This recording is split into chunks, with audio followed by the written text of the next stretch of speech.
Bien, ahora, vamos a ver una cosa. Ya lo valoré acostada. Vamos a reírnos. Vamos a valorárselos de pie. ¿Ven?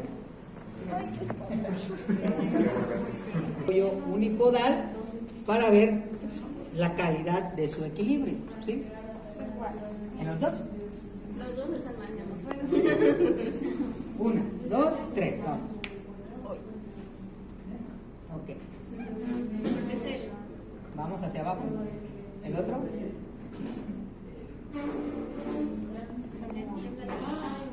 Levanta más. Dobla tu rodilla un poquito. Esa. Vean. Como no hay estabilidad. Bien, listo. Y vemos al paciente, ¿sí? Entonces decimos, bueno, tiene equilibrio, ¿no? Pero no tiene estabilidad. Entonces hay que trabajar mucha estabilidad con ella. Y eso que vemos que nuestro pie está, se le llama cocontracción. Eso es algo que se llama cocontracción. ¿Qué significa?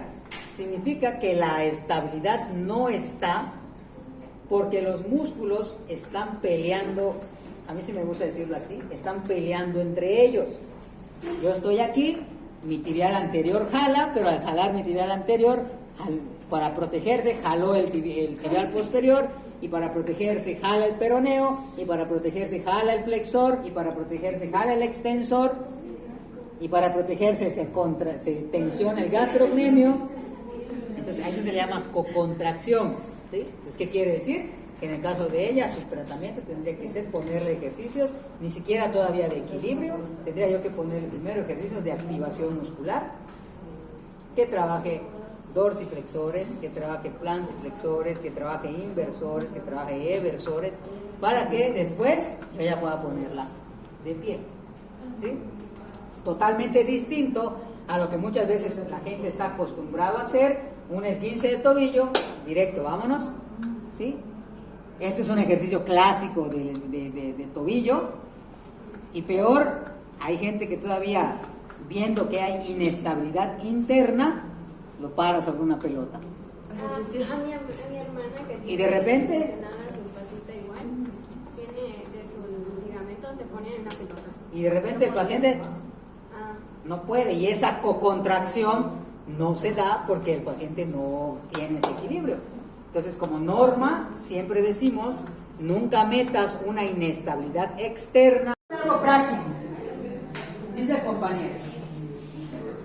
¿Cómo valoraría un esguince de muñeca? Si yo les digo, hipotéticamente en un examen, yo te digo, entras al examen y te pregunto, ¿entendiste que para valorar a un tejido tienes que estresar a ese tejido? Tú vas a decir, sí lo entendí. Ok, en clase no vimos esguince de muñeca. Y te voy a decir cómo valorarías el capón anterior de la muñeca. Miren, analícenlo de esta manera. Cuando nosotros valoramos un tobillo, es como si estuviéramos agarrando una muñeca, ¿sí? Cuando valoramos una rodilla, es como si estuviéramos agarrando un codo. Cuando valoramos la cadera, es como si estuviéramos agarrando un hombro, ¿sí? Por lo tanto, si la prueba del capón anterior para la sindesmosis del tobillo fue agarrar al tobillo y jalarlo, ¿cómo será la prueba del capón anterior para la muñeca? Igual, ¿no?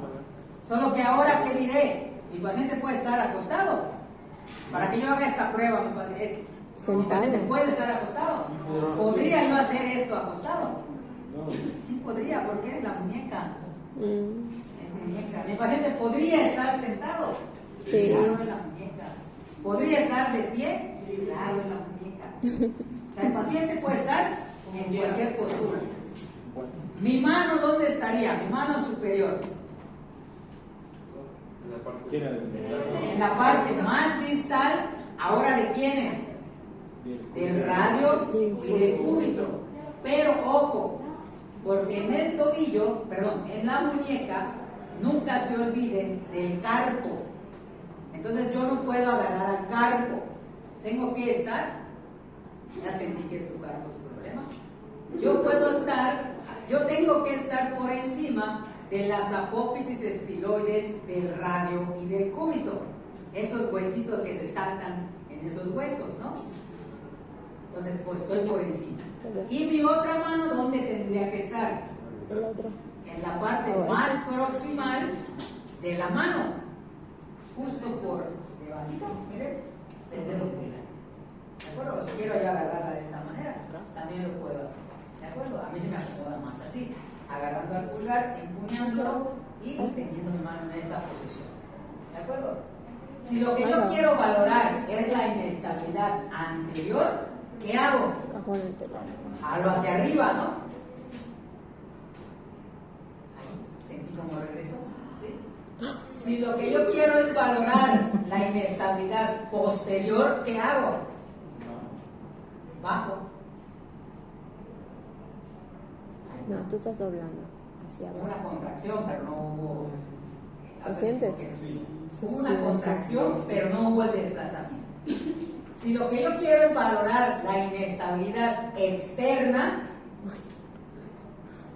¿qué hago? ¿Sí? Si lo que yo quiero es valorar la interna o el otro, abro nada más. ¿De acuerdo? La otra. Ah, pero el carpo es una fila y yo puedo valorar la inestabilidad intercarpiana. ¿Sí? Entonces, para valorar la articulación intercarpiana, lo que voy a hacer, mis manos, si se fijaron, en las 4 pruebas, igual que con el tobillo, la posición de mis manos nunca cambió, siempre fue la misma. Entonces, en este caso, para valorar la inestabilidad intercarpiana, lo que hago es un desplazamiento medio lateral. ¿A qué se refiere esto? Una mano, cualquiera de las dos, una mano va a empujar hacia aquí o hacia afuera y la otra mano va a empujar hacia adentro. Una va a empujar medial y una va a empujar lateral. Entonces es un encuentro de 2 fuerzas que voy a hacer, ¿sí? Y ahí voy a determinar si hay un desplazamiento de las filas en la fila de los carpos. ¿Sí? Sí. Ahí está. Ahí está. ¿Sí? Se siente cómo se mueve el carpo, cómo eso y regresó, como sentí su tobillo, solo que en este caso a nivel de la mano. ¿Cómo me esguinzaría el la mano? ¿Cuál sería un mecanismo de lesión de un esguince de mano? Caída. Una caída. ¿Sí? Ya sea que con esto o en muy raros casos aquí. ¿Quiénes se lastiman más las muñecas? Las personas que hacen deportes de contacto. ¿Y el de las pesas, por ejemplo? Boxeo, ¿sí? Voleibol. Cuando hacemos esto y mi mano se va hacia adentro, ¿no? O cuando hacemos el que es el que saca, ¿no? Cuando hacemos esto y se va. Esos son mecanismos de lesión propios de los esguinces de mano, ¿no? De muñeca. Por supuesto, yo me puedo esguinzar un dedo también. Básquetbol, ¿no? Se tronchó mi dedo. ¿Sí? ¿Y cómo lo valoro? Lo valoro igual. Si se dan cuenta, lo que hago entonces para valorar es mis manos se encuentran dejando en medio la articulación que voy a tratar o que quiero valorar. Entonces, si yo quiero valorar a esta falange, una mano va a estar por debajo de la falange y la otra va a estar por encima de la falange. Y lo único que voy a hacer es desplazar anterior medial, arriba abajo. ¿Sí? Anterior medial, arriba abajo. ¿De acuerdo? Valorar, si se dan cuenta, no tiene nada de ciencia. Hay que entender nada más lo que está haciendo el tejido. Esguinces de codo. Esta parte de los esguinces de codo es, ven cuántas pruebas estoy acumulando para que practiquen en la siguiente clase, ¿ah? En la parte de la articulación del codo, una de las cosas que tenemos que descartar cuando hay dolores en el epicóndilo medial, en el epicóndilo lateral, son los esguinces de codo, ¿sí? Entonces, para los esguinces de codo, la prueba se hace igual que el varo y el valgo de rodilla. Si yo quiero valorar a los ligamentos de la cara medial del codo, si yo quiero valorar los ligamentos de la cara medial del codo, en la rodilla, ¿cómo puse mi mano? Una mano se ponía en la cara externa de la rodilla, ¿se acuerdan? Posición de las manos del evaluador. Una mano se pone en la cara externa del codo, ¿sí? Si para hacer el valgo agarré en la zona más distal, justo por encima de los malleolos en la pierna, aquí para hacer el valgo voy a agarrar justo por encima de la articulación del carpo, ¿sí? Y entonces, ¿qué hago? Hago un valgo, ¿sí? Hago un valgo. Y si veo el bostezo, pues ¿sabe qué, señor? Su problema, bueno, medial. Oye, ¿sabes qué? Flexiona tu muñeca. ¿Te dolió? No dolió. Pues no es una epicondilitis. No es una epicondilopatía medial, ¿no? Entonces, ¿qué es lo que sigue? Bueno. Sí, va a estar el bostezo. Entonces, el problema es un ligamento, no un tendón, ¿sí? Y si quiero valorarlo ahora, lo contrario, si quiero valorar los ligamentos externos, cambio la posición de mis manos, ¿no? Esta se va hacia adentro, y ahora esta, en vez de hacer hacia adentro, ahora esta hará hacia afuera. Todo es palanca, ¿sí? Todo es palanca. ¿Sí me explico? ¿Cómo me esguinzo un codo? En el mismo procedimiento. Un paciente puede tener esguince de muñeca y esguince de codo al mismo tiempo, la propia caída, ¿sí? O de repente que me estoy, no sé si a ustedes, a pacientes que he tenido, me estoy cayendo y de repente logro agarrarme de algo, pero al agarrarme entonces, como la de Wilford, ¿no? Como que se hizo una palanca, ¿no? Ahora pregunta, ¿cómo haré la valoración de un hombro?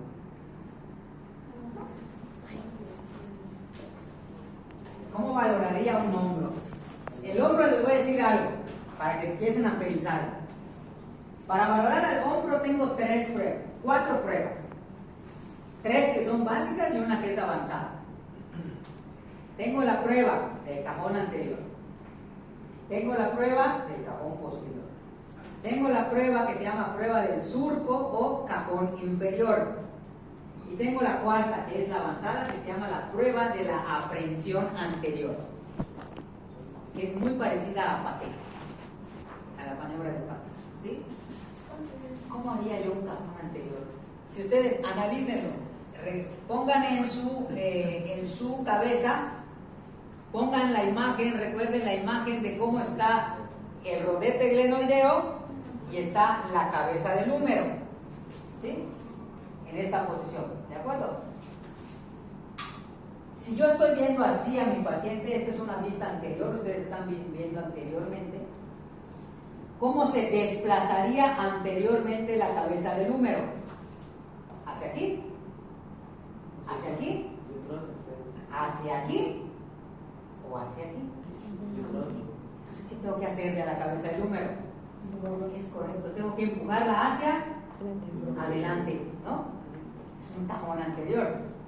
Si lo que yo quiero es valorar la parte posterior de sus ligamentos, ¿qué hago?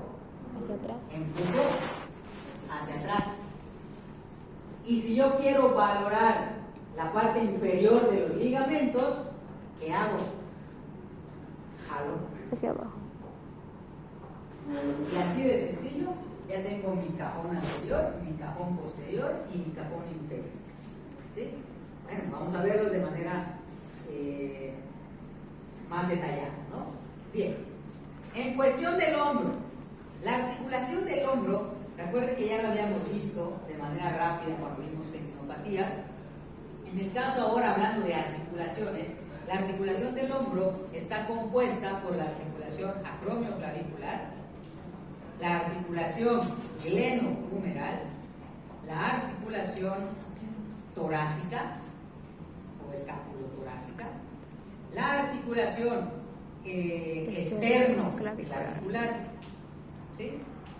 De todas ellas, la movible es la articulación glenohumeral. Y por las características de que la cabeza del húmero es más grande que el rodete glenoideo, pues entonces también se convierte en la articulación más inestable del cuerpo. Recuerden que por eso dijimos que la función, una de las funciones que tenía la porción larga del bíceps era darle estabilidad también a la articulación glenohumeral. La articulación glenohumeral está compuesta básicamente por 3 ligamentos que son los ligamentos más importantes. Los vemos así, ¿sí? Vemos al ligamento glenohumeral superior, al ligamento glenohumeral medio y al ligamento, no tengo control de este, al ligamento, lo vean allá, ligamento glenohumeral inferior, ¿sí? Tengo 3 grandes ligamentos entonces. Prueba del cajón anterior del hombro. Para valorar el hombro en su cajón anterior, lo que voy a hacer es, con una de mi paciente se encuentra o en sedestación o en decúbito, en bipedestación. Si pasa el compañero a que yo se lo haga, voy a decirle que se siente, ¿sí? La compañera está muy bien, ¿sí? Una de mis manos, yo me coloco del lado del hombro que voy a valorar. Una de mis manos la voy a colocar agarrando a la articulación acromioclavicular, ¿sí? Agarrando a la articulación acromioclavicular. Y la otra mano la voy a posicionar justo por debajo de la cabeza del húmero. Entonces yo tengo que recordar mi anatomía y tratar de visualizar en ella dónde se encuentra la cabeza del húmero. Oigan, les doy un tip. Oye, vos sabes que yo no aprendí nada de anatomía, no sé dónde está la cabeza del húmero, ni me acuerdo de qué es eso. Entonces, simple y sencillamente le voy a pedir a mi paciente que haga movimientos de rotación interna y rotación externa. Y ahí voy a ver cómo hay, bueno, esto lo hago obviamente con mi mano en esta posición, ¿no? En la articulación acromioclavicular. Y ahí voy a sentir cómo hay una esfera que hace hacia adentro. ¿Lo sentiste? Y hacia afuera. Ella, su problema es interno. Porque cuando hago esto, escucho el crack, crack, crack, crack. 5, 6, 7, 8, 9, 10. Todas las veces que lo he hecho, he escuchado, he sentido el track, track, track, track. Pero a veces no lo hacen. ¿De acuerdo? Bien. Ya sé dónde está la cabeza del húmero, o ya la visualicé. ¿De acuerdo? Mi segunda mano, entonces, la voy a colocar justo por debajo de esa cabeza, ¿sí? Para hacer la prueba del cajón anterior, mi mano empuja hacia el frente, ¿sí? No te fijas. Para hacer en la misma posición, cajón anterior, empujo hacia ahí, ¿de acuerdo? No se sale. Cajón posterior, empujo ahora hacia atrás. Agarro otra vez, ¿sí? Ahí se siente un desplazamiento. Ahí está. ¿Sí? Ok, ojo, Porque en este caso no hay que confundir el hecho de que cuando empujo hacia atrás, mi paciente tenga la sensación de hacer esto, ¿sí? Y corregir una postura. Eso no sería un cajón anterior. Eso, perdón, no sería un cajón posterior positivo. ¿De acuerdo? Entonces aquí estamos, sin sentir un ligero desplazamiento posterior. No, yo no diría que es positivo, yo diría que es negativo. Sí sentí que se desplazó, ¿de acuerdo? Pero no tan importante como he sentido la de la mano, ¿sí? Y por último, para hacer la prueba del cajón inferior por la maniobra del surco, voy a agarrar, pero ahora por encima de la articulación del codo. Mi mano superior no cambió, la postura de mi paciente no cambió, y lo único que tengo que hacer entonces es empujar hacia abajo, ¿sí? Y entonces ahora aquí veo si hay un desplazamiento.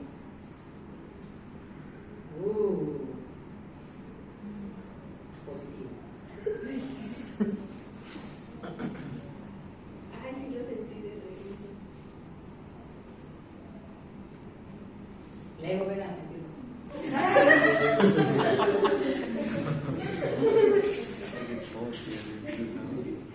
Maestra, Es que también soy chico. ¿cómo es el Lego? ¿Cómo me está poniendo a todo?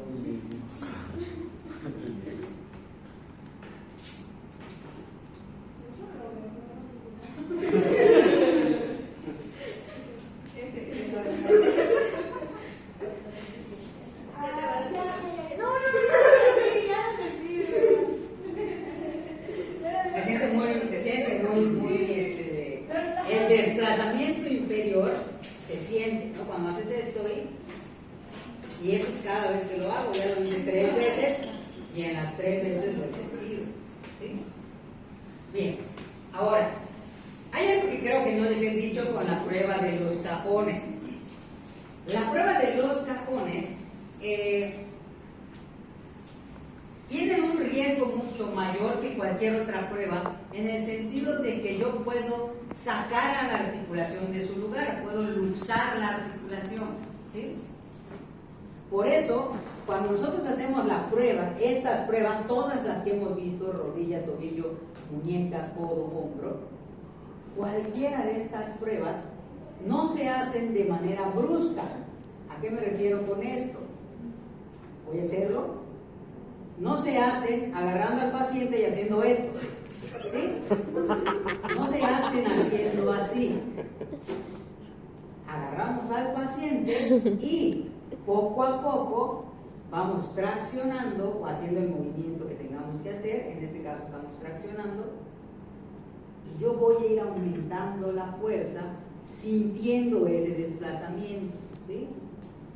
¿Por qué digo esto? Esto se los iba a decir hace ratito cuando les dije, sentí una contracción, ¿se acuerdan? Cuando estaba la compañera aquí acostada. Entonces, en este caso, lo que hacemos es que lo que sucede en este caso es, acuérdense que les dije en un principio que tenemos estabilizadores estáticos y dinámicos.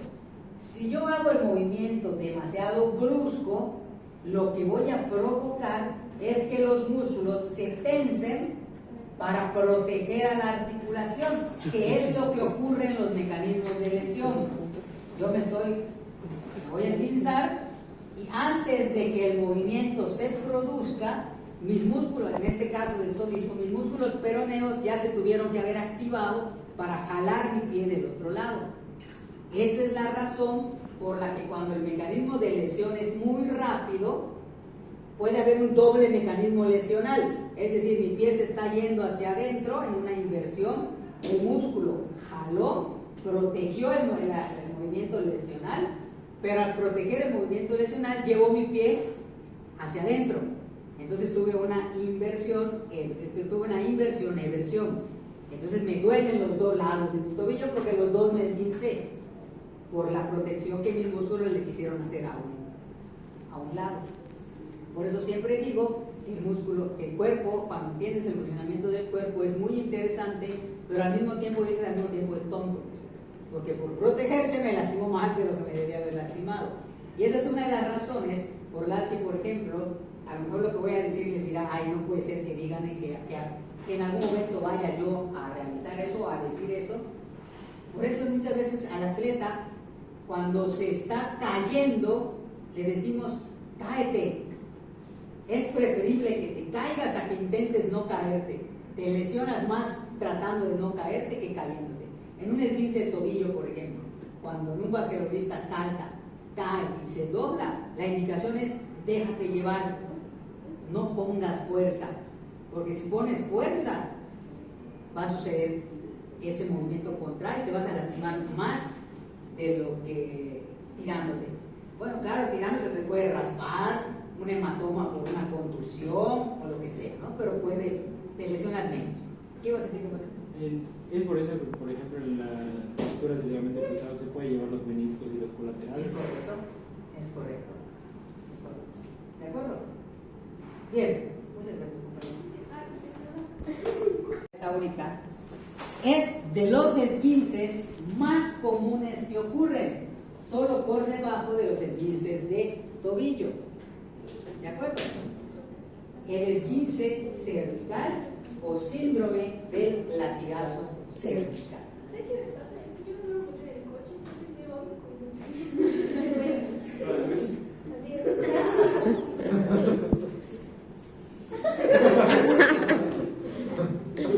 Bien.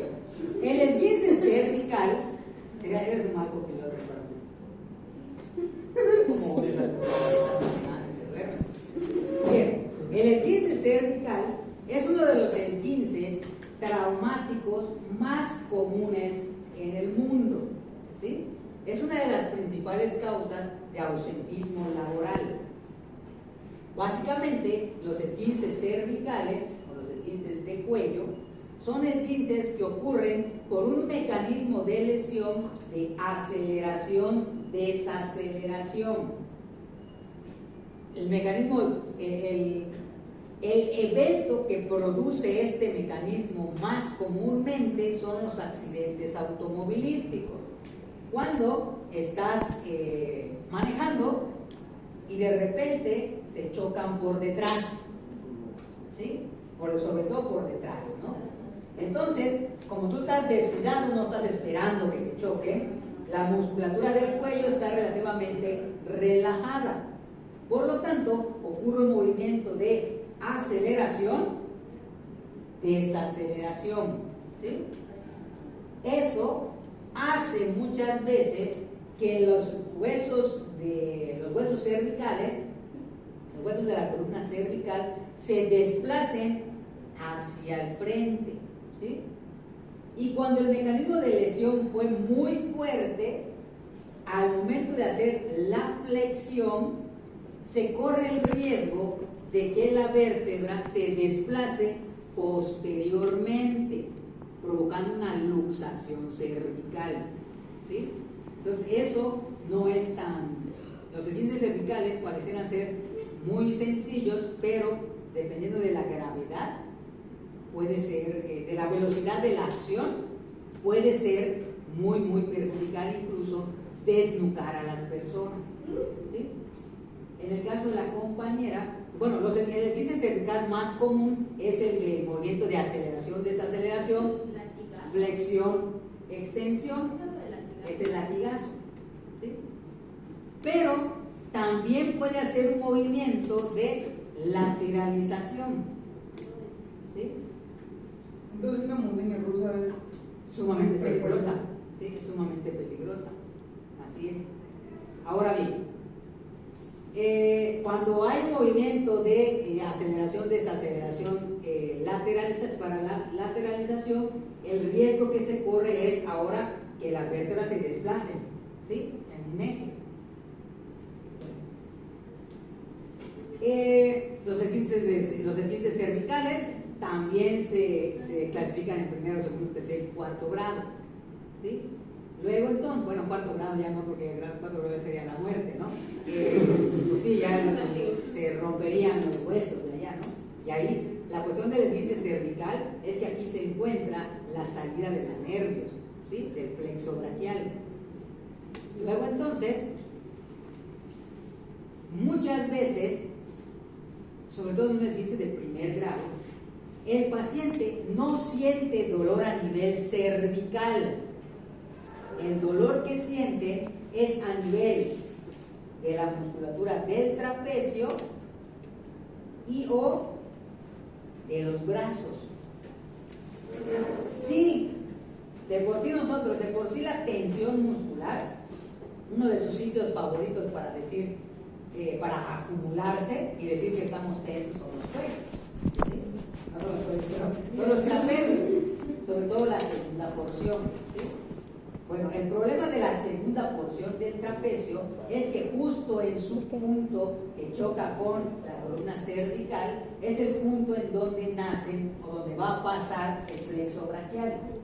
Por lo tanto, una contractura muy fuerte de los músculos trapecios puede comprimir el plexo braquial y darme sintomatología periférica, entumecimiento de brazos, como la ciática con las manos, ¿no? El entumecimiento de los brazos, sensación de hormigueo, sensación de descargas eléctricas, sensación de pérdida de fuerza, todo eso, ¿no? Por un simple mecanismo de lesión de aceleración, desaceleración, que además va a tensar, ¿de acuerdo? Por lo tanto, en los esguinces cervicales no solo hay que limitar, bueno, antes de que yo diga esto, es por ello que ante este mecanismo de lesión, independientemente de que yo no vea un moretón, de que el paciente me diga no me está doliendo, siempre un esguince cervical o ante sospecha de un esguince cervical, siempre se saca una radiografía API lateral de cuello, porque lo que quiero es descartar el desplazamiento de las vértebras, ¿sí? Y quiero verlas de frente y quiero verlas de lado. Es por ello que en un esguince cervical, independientemente de su grado de gravedad, que valga la redundancia, siempre mandan un collarín.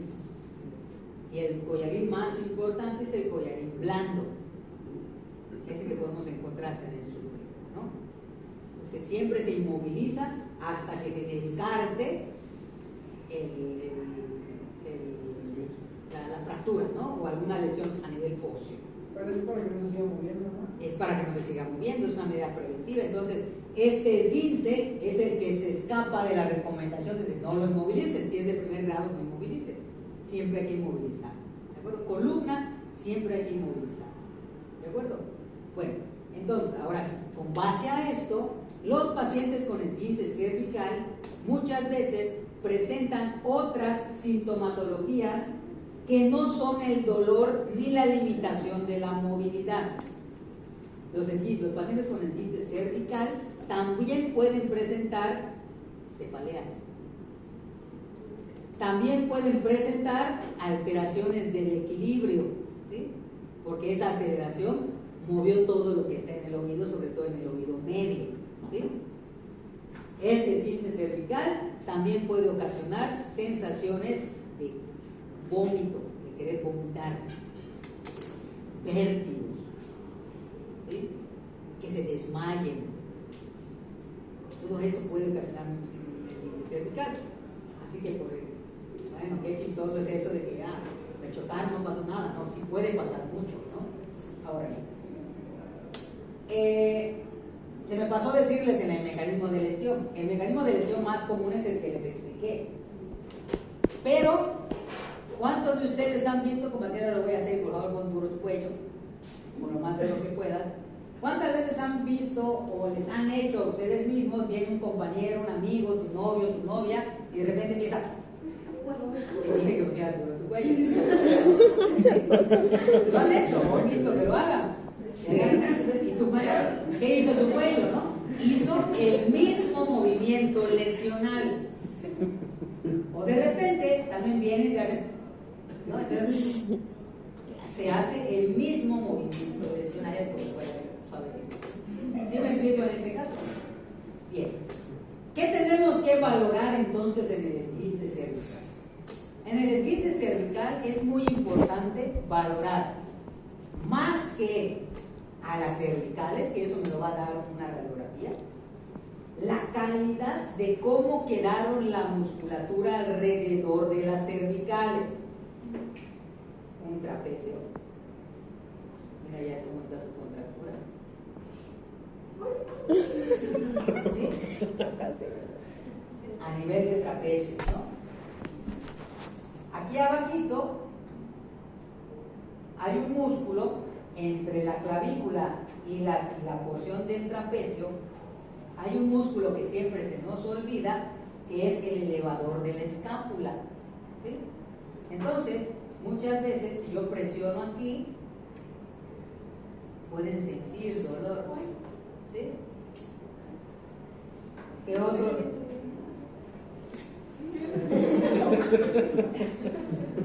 Tengo que valorar a un externo cleiomastoideo, ¿sí? Tengo que palpar. Y del otro lado, Tengo un latigazo tengo que palpar, ¿sí? Tengo que palpar a los músculos flexores de cuello. Te pido que haga una flexión y palpo aquí arriba, ¿no? Mira aquí cómo se hace eso.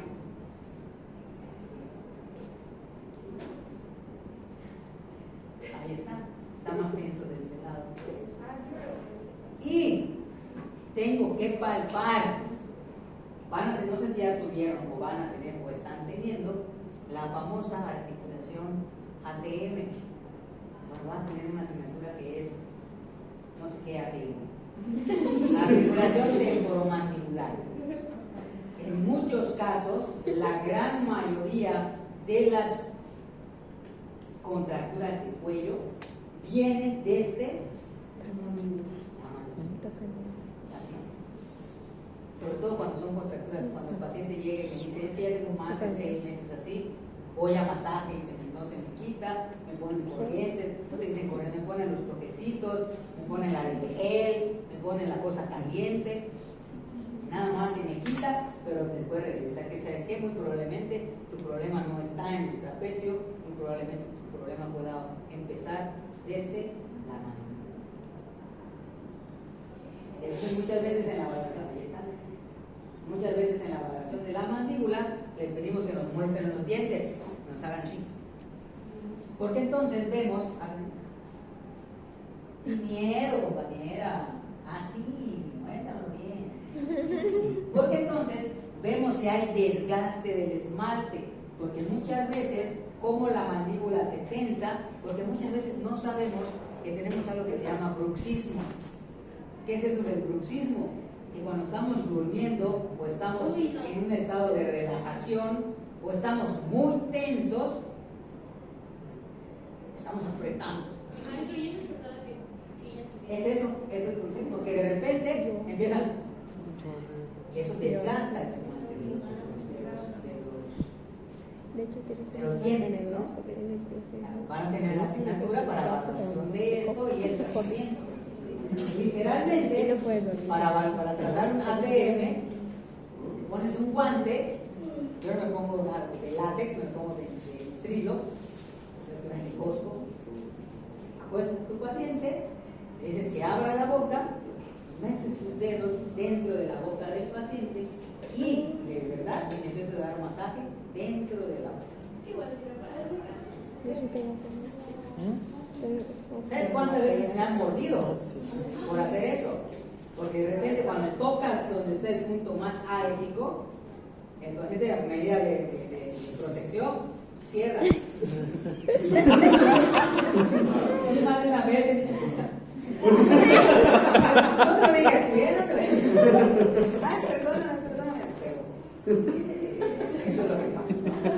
Y en algunos casos, ya bajándonos de la mandíbula, cuando vemos que la mandíbula está bien, en el caso de ella no está bien, en el caso de ella tiene allá la musculatura tensa, ven, ni siquiera te voy a hacer interpresión, siente la diferencia, ven aquí no se mueve algo, suavecito, algo lisito, en el caso de ella no.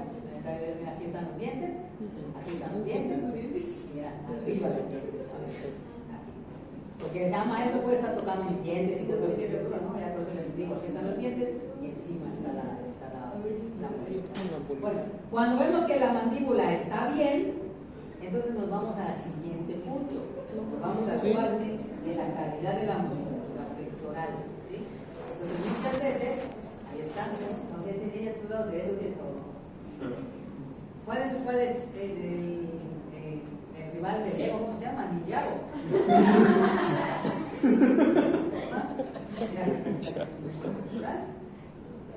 A diferencia de acá. Entonces todo su lado izquierdo está. ¿Está bien, por favor? Tenso. Ok, ya estás acá, ahora te voy a valorar. Mira.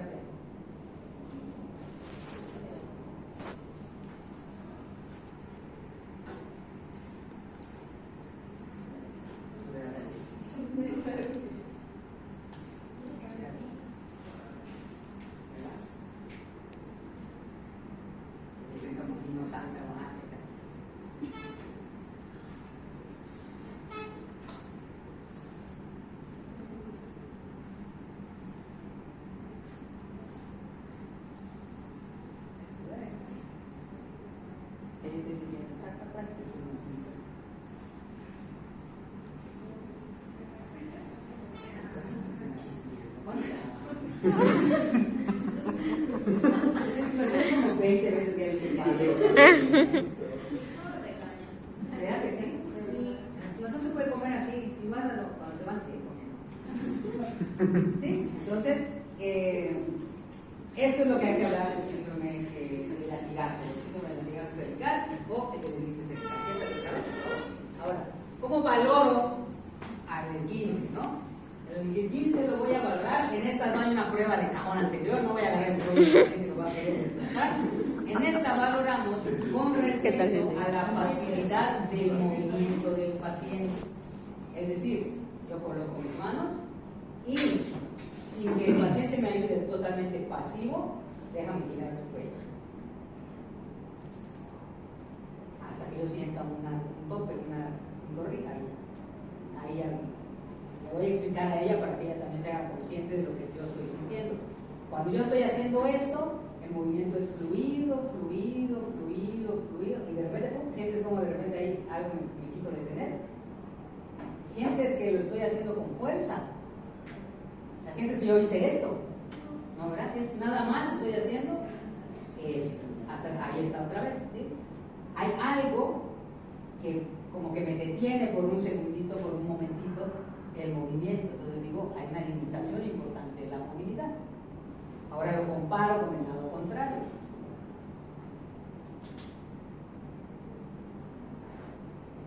Ahí no lo sentí, ¿verdad? ¿Sentiste la diferencia? Como en este no se sintió ese tope. Esa es una de las cosas que hago, ¿no? Esto de la valoración del cuello entra dentro de la clase de espalda. Esa es una de las pruebas que vamos a ver también en la espalda, la prueba de rotación cervical. Hay otras pruebas, por ejemplo, si la paciente me está diciendo que tiene sensación de entumecimiento en los brazos, si tiene sensación de hormigueo, si tiene sensación de descargas eléctricas, pues yo algo que tengo que hacer es tratar de descartar una radiculopatía. Y hay una prueba, la vamos a ver más detenidamente cuando veamos espalda, la prueba de Spurling, en la cual el paciente se encuentra en esta posición, hace una rotación, una flexión, yo agarro y no lo voy a hacer, pero literalmente lo que hago es un golpe en el paciente. Y si ese golpe, lo que yo busco es que el cuello se vaya hacia abajo, ¿no? Como que sea un empuje hacia abajo, y si a nivel cervical el plexo braquial está comprimido, al hacer una fuerza hacia abajo, entonces comprimo más al nervio, y entonces, al plexo, perdón, y entonces la sintomatología aumenta. Si la sintomatología con la prueba de Spurling aumenta, entonces hay una segunda prueba confirmatoria, que es la prueba de la tracción. Si la compresión le causa la sintomatología, entonces la tracción tiene que aliviar la sintomatología, por eso es el contrario. Entonces agarro al paciente, le hago una tracción, y el paciente dice, no, ya no lo siente. Entonces decimos, hay una radiculopatía. Una radiografía es así, mira, el espacio intervertebral entre C4 y C5 está disminuido, ¿no? Y eso es lo que hace. Algo de eso tiene que ver, es que la vez vi un video en donde, ajá, no sé qué es el cuello, pero aquí, ajá, el cervical, le hizo como un maquillazo, o sea, pero ahora no damos una maquillada, pero no sé cómo se le llamaba esa cosita, Son técnicas de percusión. Sí, incluso, por ejemplo, en lugar, eso, a nivel, nosotros somos oriente, o somos occidente, ¿verdad? A nivel occidente.